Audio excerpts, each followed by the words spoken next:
Hello everyone, আসসালামু আলাইকুম। Welcome back to my another new blog. আবারও চলে আসলাম নতুন আরেকটি ব্লগ নিয়ে। আজকে শীতকালের একটা জাতীয় সবজির রেসিপি তোমাদের সাথে শেয়ার করব। জাতীয় সবজি বললাম কারণ শীতকাল আসলেই সিম, আলু, ফুলকপি এগুলো খুব বেশি রান্না করা হয়। তো আজকে আমাদের বাসায়ও সিম, আলু, ফুলকপি দিয়ে ইলিশ মাছ রান্না করা হবে। তো প্রথমেই সবগুলো ভেজিটেবল এবং মাছ কেটে নেওয়া হয়েছে। এখন ভালো মতো সব সবজি এবং মাছ ধুয়ে নেওয়া হবে।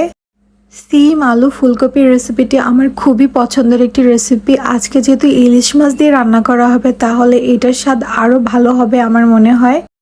আমাদের বাসায় সিম, আলু, ফুলকপি মাঝে মাঝে রুই মাছ দিয়েও রান্না করা হয়। এই রেসিপির প্রথমে মাছটাকে ঝোলের মধ্যে কষিয়ে নেওয়া হয়েছে। মাছ কষানোর শেষে মাছ তুলে ওই ঝোলের মধ্যে আবার সবজি দেওয়া হয়েছিল। সবজি সেদ্ধ হয়ে আসলে মাছ আবার সবজির উপর দিয়ে দেওয়া হয়। মিনিট 5 মাছ এবং সবজি রান্না করলে হয়ে যাবে আজকের রেসিপিটি। এই রেসিপিটি খুবই সুস্বাদু, আর যাদের ভেজিটেবল পছন্দ তারা কিন্তু এইভাবে ট্রাই করে দেখতে পারো। তো আমার আজকের ব্লগ এই পর্যন্তই। সবাই ভালো থেকো। আল্লাহ হাফিজ।